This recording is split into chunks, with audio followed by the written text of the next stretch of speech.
When I first started my embroidery business, I got an email that almost made me quit before I even really gotten started in embroidery. It was a cease and desist letter. I have never talked about this until this day, and this happened about 2.5 years ago. My shop had only been open for a little over a week, and it was very unexpected because I researched everything that had to do with locks before I released my lock brand. So before I jump into the story, I am Tanish Fortson, your favorite virtual embroidery coach. I don't know if you guys have noticed, but there is something a little different going on with me. So anyways, let's dive into this story because I have a lot to unpack with you. This was a critical moment in my life, in my business, and I had no idea, I had no experience, and I really did not know how to deal with the situation. I was not new to embroidery. I started embroidering in 2021, and I opened up my shop, KTS Apparel, in February of 2023. I launched my lock brand, which is called Shoulda Locked Sooner. It's a brand all about hair locks. We celebrate the beauty of having locks. I don't know if you guys know, but locks are has some very bad connotations around them, and they're associated with not looking professional, and they're kind of associated with being dirty. My brand is all about seeing the beauty in locks. Imagine it's literally your first few days in your business. You had just went viral because you worked with 3 influencers to push your brand out there into the lock community. Imagine having over 200 and some orders, making over $15,000 in the matter of like a week. It was very surreal. I was stressed, but I was on cloud 9. I had so many orders that I had to order my second Melco machine, and I used the funds from those orders to fund my second machine. So here I am still trying to figure everything out from the business aspect. And when I log into my computer, I go to check my email and I see cease and desist as the title of the email. Oh my God, you guys, my heart dropped down to the floor. I was so nervous and I was so scared opening up this email. So it was basically another business claiming that I had infringed on their trademark. And it makes me really emotional thinking back, which is why I have never talked about this, because I really don't even like reliving the memory of this, because KTS Apparel, Shoulda Locked Sooner, this was my baby. I poured everything I had into this business, and here someone is claiming that I'm basically stealing from them. So I am going to attach the letter. I thought about just not showing you guys and only talking about it, but I kind of want you to see the letter and kind of feel what I felt as I was reading this. Dear Tanish Fortson, we have recently discovered that your business is using the mark Locked EST, which I was. For my merchandise, I had a shirt that said Locked, and then on the sleeve, I put the year that you had your locks established. We believe your use infringes on our ownership of the Locked Up EST trademark. So the trademark in question is Locked Up EST. Now, mind you, my merchandise, it said locked, which is a general word. Locks, locked. Remember, on the sleeve, the inner sleeve, I put EST, and for example, I locked in 2020, so my sleeve would say EST 2020. It says, we learned of your use of the same or similar Locked Up EST mark from a repeat customer who reached out to us when they noticed the design on your page, which prompted us to do a search of lock shirts on your page. We believe that we have the exclusive right to use this trademark for the following reasons. Number 1, they gave 4 reasons. We have registered the Locked Up EST with the United States Patent and Trademark Office. Then they give their patent number. Number 2, we began using the mark Locked Up EST March 2nd of 2020.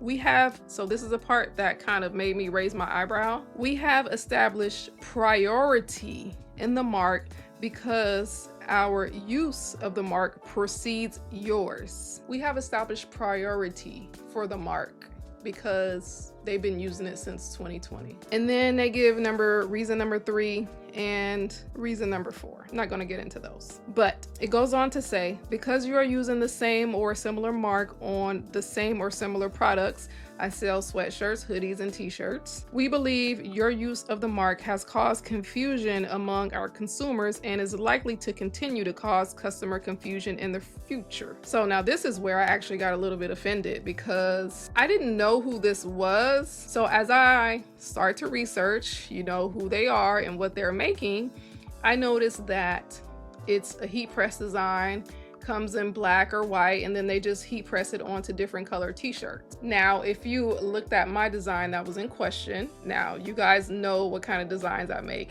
You know that I am extra with my designs. You know that I am bold. You know that I am colorful, and you know that I make my designs stand out, right? This is something that you should know about me. So the design that was in question was my center chest, so it was applique, and I used this type of African fabric to applique the word locked in large letters, and then on the sleeve I put EST and then whatever year you locked. If you were to put these two side by side, there was no comparison, there was no confusion, it's just not the same. So at this point I'm offended. The email goes on to say, we are sending this notice because you have infringed on our mark and you must cease and desist any use of the mark immediately. While the purpose of this letter is to open a dialogue between us, please be advised that we have spoken with our trademark attorney and are prepared to take all actions necessary to protect our mark. We recommend that you consult with an attorney before taking any action. Let's start to unpack this, right? It's safe to say that I was terrified because I had actually already infringed on someone else's lock trademark the year prior.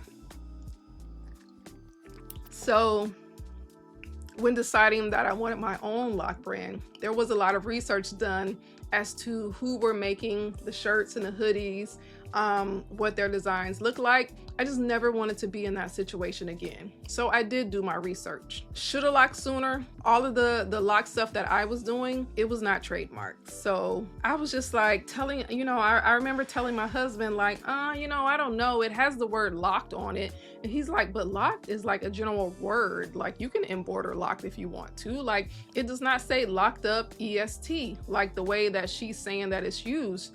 My husband explained that I was not using the mark the same way that she was using it. Now, I don't know if she had a word mark or a design mark or whatever, but our designs do not look the same. So my husband told me to ignore the email because it wasn't from an attorney or anything like that. This was just her sending me an email. I was apprehensive, but I did ignore the email. So about 3 days later, I got a second email. And at this point, I am a little frightened. So I just asked anyone on Instagram to tag some trademark attorneys, and I did receive 3 great recommendations. The one that I went with, her name is Sasha Brackens. You guys can look her up. I don't know how much she does on social media. Her page looks a little empty to me. However, I still work with her to this day. She got my first trademark and she is currently working on my second trademark. She's awesome. I scheduled a call with her, and by the way, it is not free to talk to an attorney, so you will have to pay some type of retainer fee, or if they charge by the hour, you'll have to pay that hourly fee. So I booked a call with her and I emailed her everything that I had. I emailed her pictures. And when my time came for that call, we discussed what we needed to discuss. I told her that I was scared and that I didn't want to get in any trouble. That was my main thing. I just kind of wanted to do my embroidery and stay out of trouble, right? Especially as a beginner, you don't want to be on the radar like that. And that was completely me, So she told me that I have not infringed on anyone's trademark, that what I was doing was perfectly legal, and to keep on selling my merchandise. And I was like, well, how do I communicate this to her? She was like, well, I can write you up something. And I was thinking to myself, like, oh Lord, I already had to pay for the call. Like, how much is, a letter from an attorney gonna cost? She seen that I was apprehensive. She was like, it's real easy. Just write her an email saying that you're gonna continue to use the mark. So I'm gonna let you guys know exactly what I said in the email in case you wanna use the same words, but this is how I said what she prompted me to say. I put it in my own words though. I'm confirming that I've received your emails and consulted with my attorney regarding this matter. On the advisement of my attorney, I will continue selling my merchandise. Short, simple, sweet, straight to the point. After I sent this email, I never heard from that lady again, like ever. Being that I never heard from her again, that gave me courage. It gave me the courage to finally stand up for myself, because I don't know, you guys don't know me in real life, but sometimes I don't take up for myself the way that I'm supposed to take up for myself, and that's just my personality. I'm a little bit too nice, and sometimes I don't know how to say no, and you know, we can dissect me and do all that, but we're not going to do it in this video. So standing up for myself isn't like something that comes natural to me. So I felt really, really good standing up for myself. When I think back to this horrible time in my life, I try to think of what her intent was. And the only thing that I can come up with is that her intent was to intimidate me or scare me. Because when I hit the scene with my lock brand, like, it was everything. It was new, it was fresh. I had so many sales, you guys, oh my gosh. And it was just like, I couldn't believe it. So I think there may have been just the fact of competition now, because the lock niche is very, very small.